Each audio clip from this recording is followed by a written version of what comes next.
I have killed over 3,000 hogs in my life, and I'm gonna tell you how to do it. These are our top 4 ways to get it done. But first, KC, why would you hunt hogs? Well, man, here in America, right, people hunt pigs for a lot of reasons, and the number one excuse that people give for hunting pigs is damage control. And I'm here to tell you, pigs are here to stay. They're not going anywhere. It's an unpopular opinion, right? But we can't kill our way out of the hog problem. So what do? Well, we enjoy them. They are delicious, tasty, tasty critters. They have a lot of benefits because you can harvest the lard off of them as well as getting the meat. You can smoke it, you can barbecue it, you can cook it in a stew, you can do a ton of different things with it. Also, it's a ton of fun. How'd they get here? They came, debatably, on the second, I believe is the second Columbus expedition. Hogs were released into the Indies, and somehow or another made it to mainland, but they've been here for a very long time, like 500-600 years they've been on the North American continent. So we're looking at an animal that has naturalized. It has kind of maintained its role in the ecosystems that we have. It's kind of starting to balance, it would seem, but they aren't native, right? So like there's a different ethos involved with hog hunting than there is like white-tailed deer or turkeys or elk or any of these other big game species. So people hunt them in a lot of different ways because of that. And we're actually legally allowed to hunt pigs in many different ways than you would other big game species. What are hogs like? Because a lot of people think that there's a reason to be scared of them and they should carry a sidearm anytime they're in hog country, right? Yeah, so I have spent a lot of time around pigs. I actually hunted hogs for a living for the U.S. government for a few years. And I've been in close quarters with a lot of pigs. The only hog that actually wants to hurt you is a hog in a trap. I've never had a trap means like a pen that you caught it in, right? I've never had a hog in any other situation try to threaten me or do anything. They all like kind of bow up every once in a while, but they usually choose the other direction.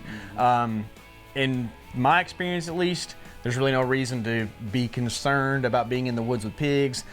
I think it's kind of a fun thing and an excuse for people to maybe carry sidearms, which I like, right? Sidearms are cool, but I don't think that there's any danger or concern. Now, there is a little concern when you are surprised by one in the woods and they go, and you're like, whoa, what is that out there? These things have strengths and weaknesses when it comes to hunting them. Okay, so let's talk about their attributes a little bit. I mean, the first thing I can say is that their eyesight is not quite what maybe a white-tailed deer is, which makes them fun to stalk. And we'll talk about that in a minute. But the eyesight, in my opinion, it does one thing, and it sees contrast really well. So you can't just be a Sasquatch and get away with it. You still have to take care once you get inside a certain distance. Meaning, what's a Sasquatch mean? A big profile of a human, basically. So a dark profile of a human versus some sort of lighter background in the woods. And so at distance, you have an advantage, but once you get in closer, you really still have to be very, very secretive with your stalking and that kind of thing. What other strengths or weaknesses do they have in there? They have a great nose. I looked it up last week, and if you look at like the top 20 noses of animals, like their ability to, it's called an olfactory system, right? So that's the smell system, right? So you know that turkey vultures, T-Rexes, all these things are way up high up there, right? But of living animals, hogs are close to the top 10 of olfactory receptors. That's why people use hogs in a domestic situation to hunt for truffles, because they can smell things underground, and that's what they use that big nose for. They root around, and that's why they're so destructive and why people sometimes hunt them for damage control. So with that being understood, the deer don't make the list, by the way, of top 20. And so people are always concerned about a white-tailed deer's nose. Hogs have a much better nose than that.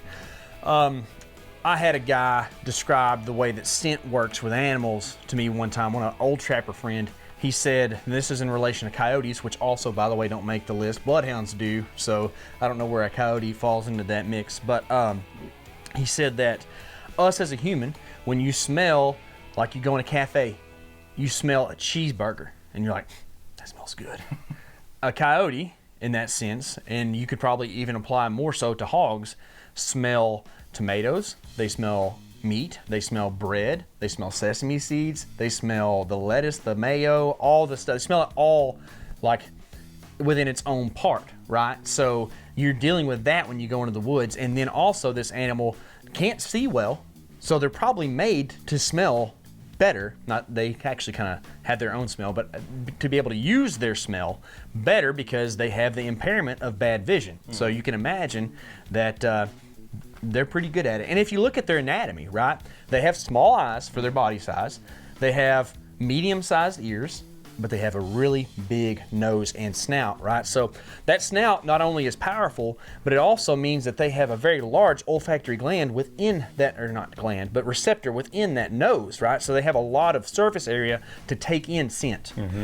One weakness that I would say they have is they're what they call a gregarious species. They like to hang out with each other a lot of times, especially sows and some of the piglets. They have what they call sounders, which is a group of pigs. Within that sounder, with all the rooting going on and the grunting and everything else, just being low to the ground and in the brush, they make a lot of noise. So when hunting them, a weakness of theirs is that they can't hear or don't perceive noises outside of their sounder a lot of times. So a lone boar could be a lot harder to stalk than a big group of pigs.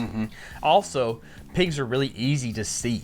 Like they aren't made with great camouflage. In fact, as piglets, or Schultz as some people call them, that's like a pig that is growing, it's not full grown yet.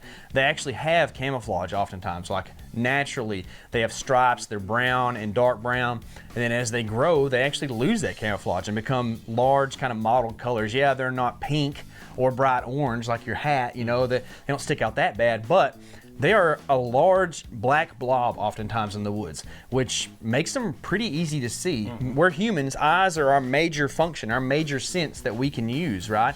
And so because of that, they're actually pretty easy to see even at great distance in the woods. Yeah, another strength of theirs in my opinion is the fact that they are built with a lot of armor on the front. They roll around in the mud and get this big thick plate of mud on them too. So they get into really thick stuff that humans don't want to go into. And frankly, there's not a lot of clothing out there made to withstand some of the briar thickets that they'll go into.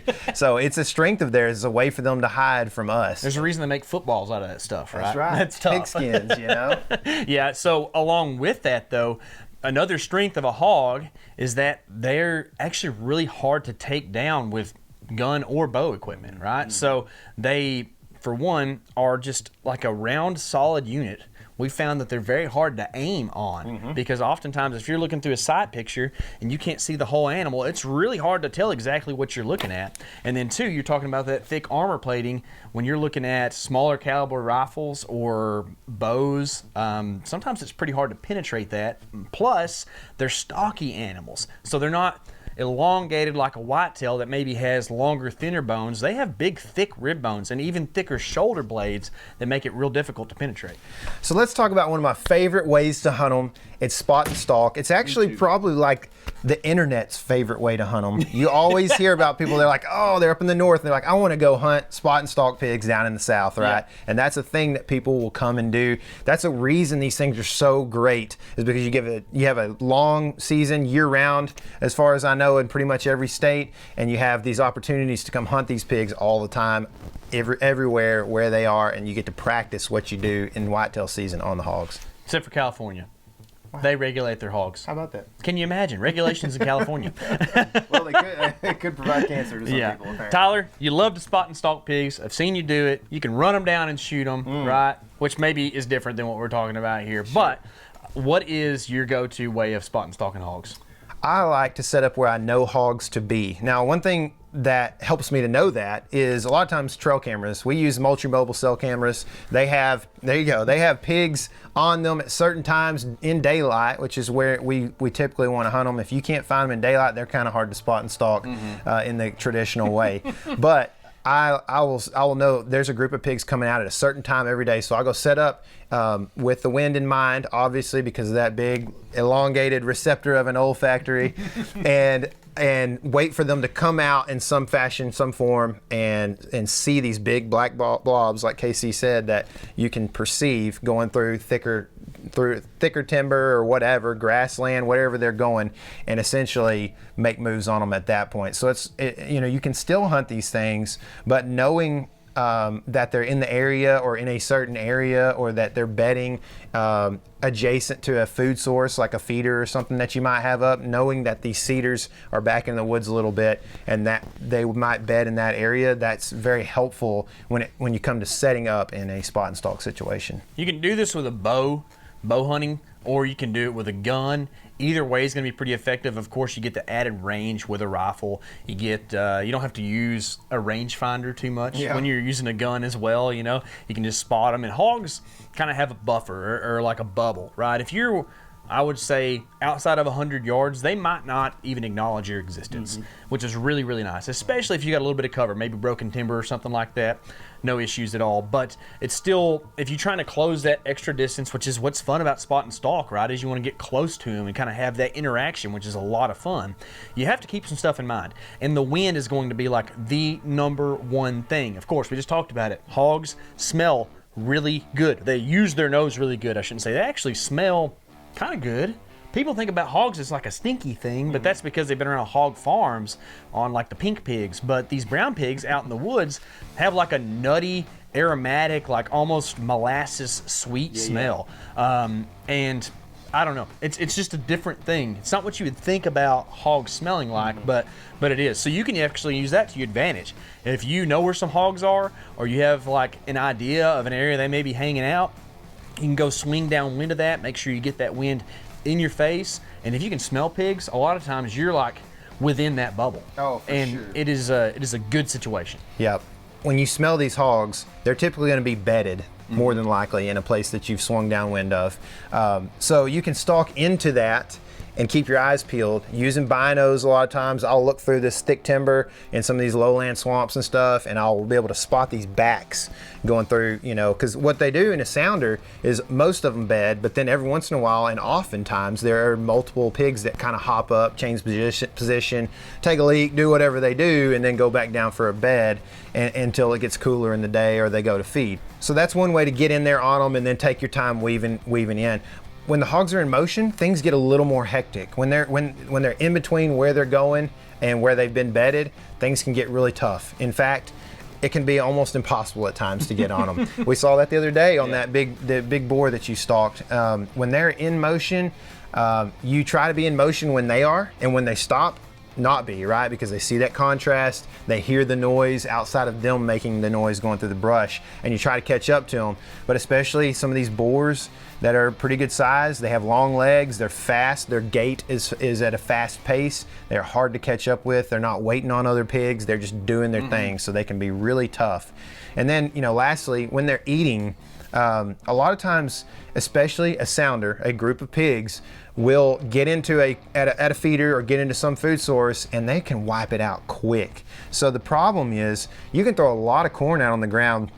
30 pigs can get rid of that in a matter of 5 minutes easy. So you have limited time. If you're using a cell cam, I mean, they're great to go and try to get in on these pigs, but I saw the other day where you know, even when those pigs, you know they're there, you cannot get in on them quick enough before they're already taken off. And if the wind is not ideal for the direction they're taking off to, you're toast, right? So you have to be fast in a time when they're moving or when they're eating at like a feeder or a limited food source, because they oftentimes will just move on. They're very nomadic.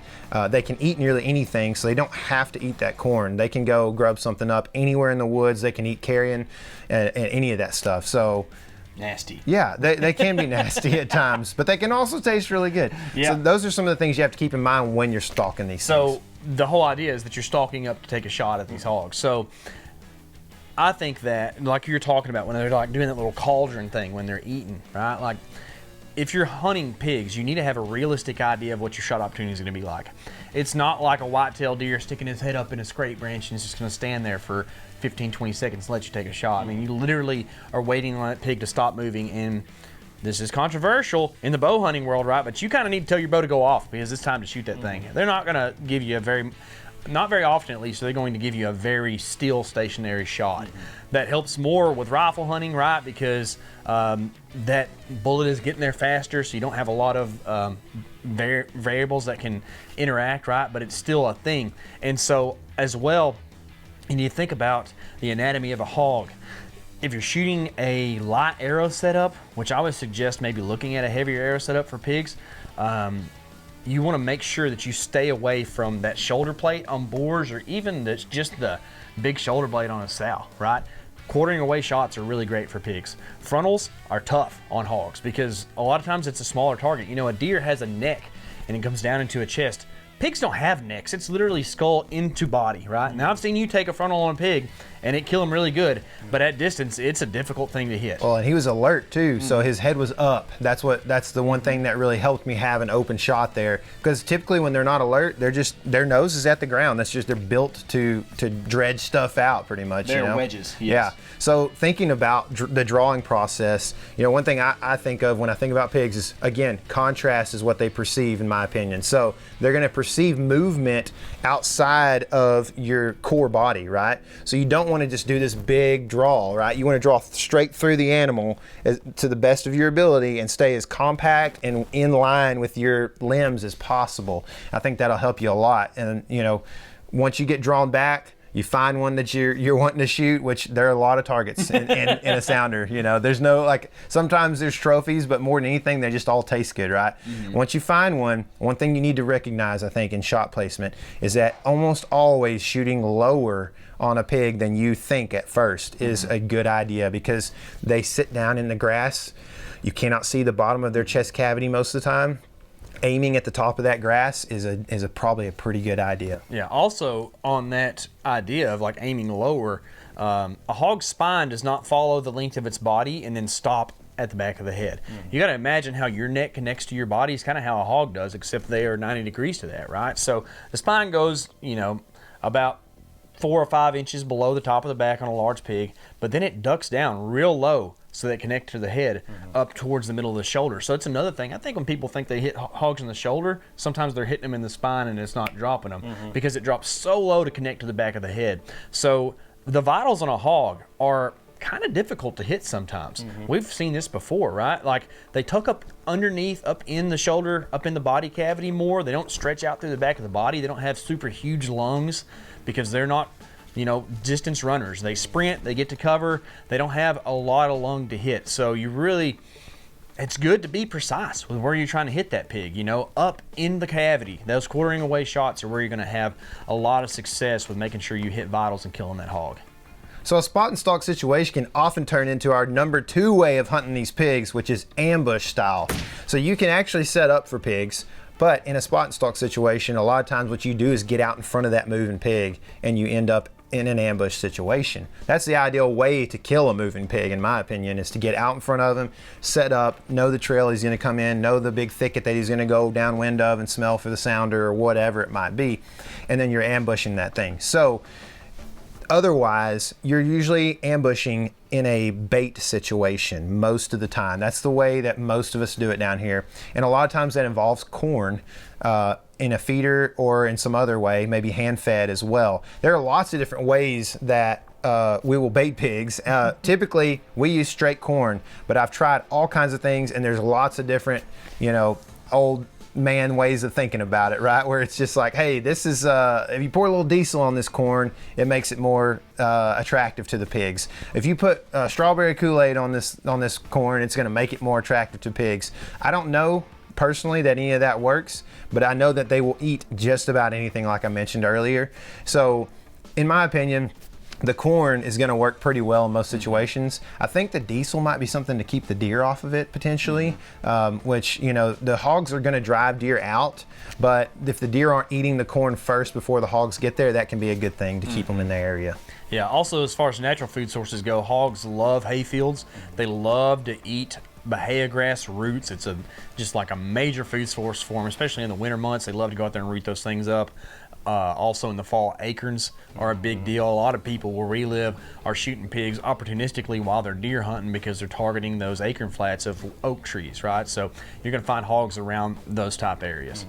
Again, in an ambush situation, the wind is supremely important. So you got to think about that when you're setting up for the ambush situation. A lot of times you can hunt them off the ground because they don't see that great. So once they come in, you can just hunt them off the ground. They're fun to hunt out of a saddle too, or some sort of a tree stand setup as well, because you have the ability to get really way above what they can see.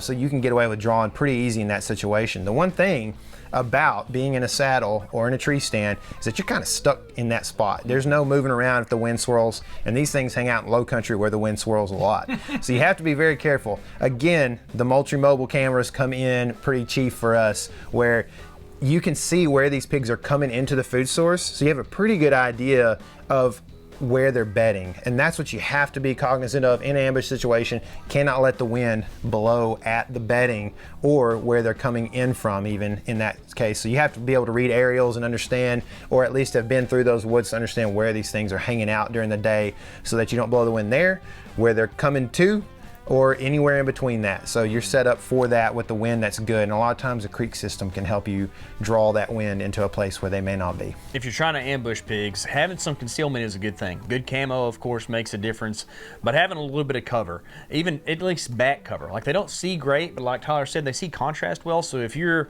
a dark blob sitting in grass, they're probably going to be able to pick you off. But if you can just lean up against a tree, or get in a fallen tree, or in maybe a briar patch, you're gonna have a decent chance of having these pigs come in close. Now let me tell you this, if you're in an area where the wind swirls at all, don't take your time. If the pigs are there, you need to be trying to get a shot off. You know, you're not trying to film Nat Geo footage around here, we're trying to kill a pig. So they don't give you a lot of time. I can think of an instance last year when we had a really nice boar come in to a food source. We were set up on the ground, very close to where he was gonna be.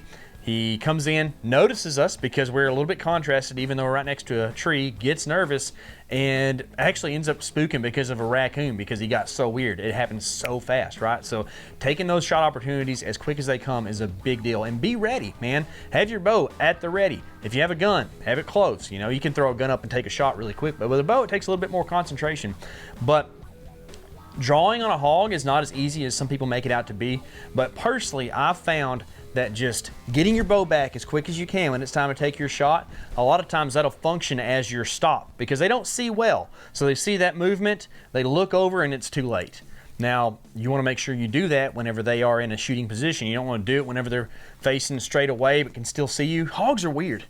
Like, straight away, they can still see. Their eyes are so far around on their head that, like, you don't have a shot, but their eye can still perceive you. So do that whenever you have a open shot at the vitals, and you probably have a pretty good chance of getting that shot off. Yeah.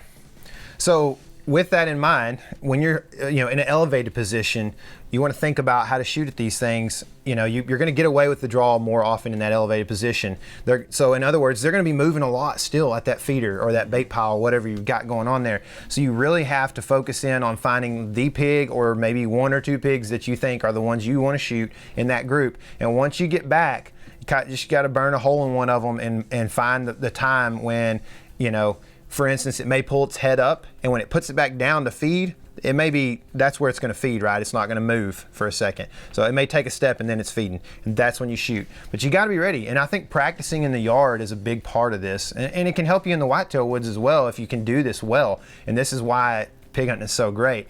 But you've got to practice that in the yard. You can't just pull back and take 15 seconds every time you shoot this summer or in the off season, because that's not a realistic opportunity for most of the pigs. Now, something different in our third favorite way of hunting hogs is a hog drive. If you're from the north, you probably know about this with deer hunting. You've probably been in a camp where you've driven deer. You know, it's the classic setup where you push through a section of cover. It's a lot different than any of the other two things we talked about, but it's how I grew up doing it. It's a ton of fun. There are some safety concerns, right? Whenever you're using firearms, there's multiple people in the woods. Wearing orange like Tyler's hat is a nice thing.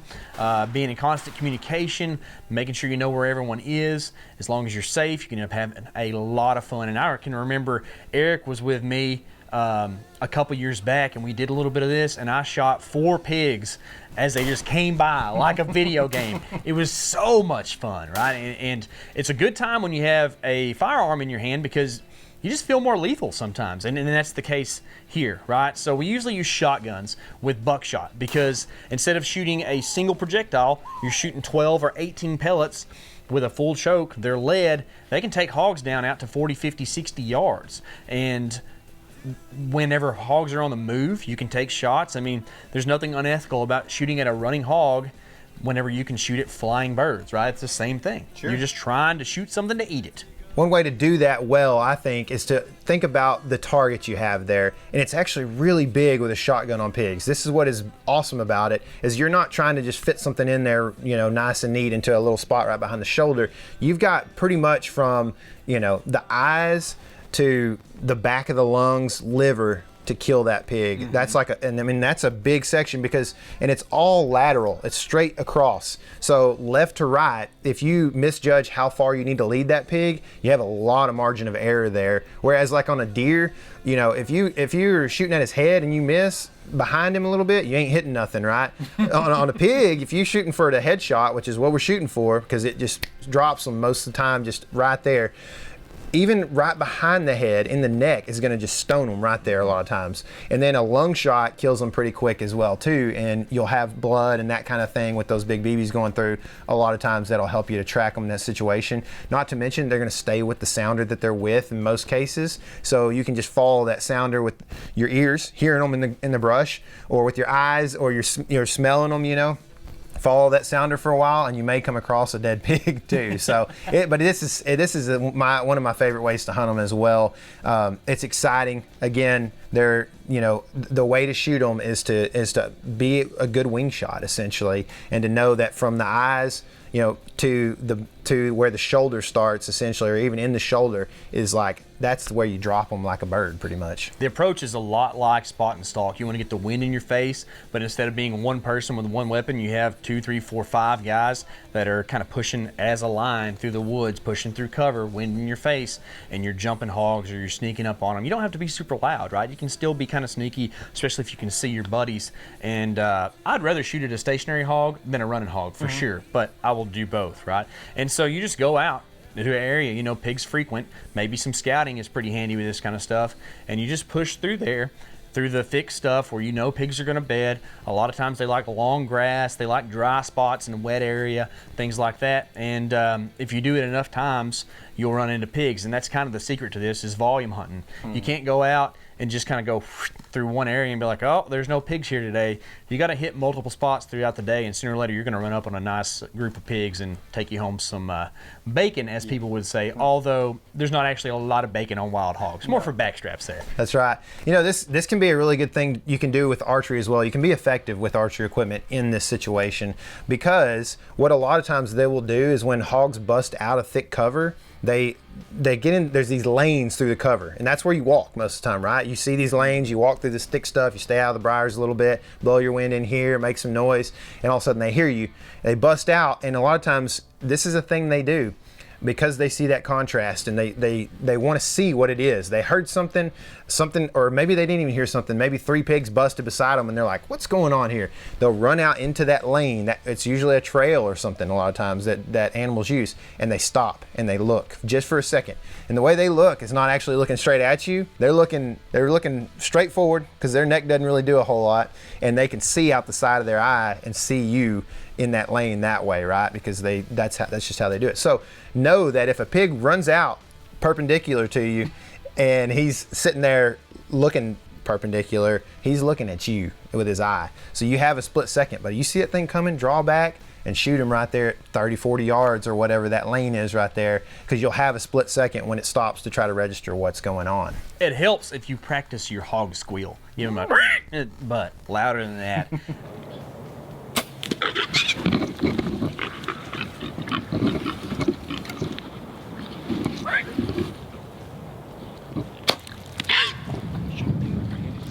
They have this like thing inside them that it's kind of like a deer blowing, right? If you see a deer blowing out in the pasture, the other deer are going to look at it to see what's going on. So if you can replicate that and sound like a hog, you'll at least lock them up for just a second, long enough to take your shot. Our fourth and final favorite way, this is a new way for us of hog hunting, is using thermal imaging. It's technology that hasn't been around, at least for the consumer, for very long. We've recently just got into it a little bit. People have been doing it for a long time, but essentially you're just reading hot images out at night usually, and it's super effective. This stuff's getting more affordable than ever, and it's a lot of fun. Definitely got to be safe, know where you're shooting your shots, but you should definitely check this video out. Remember, this is your element. Living it.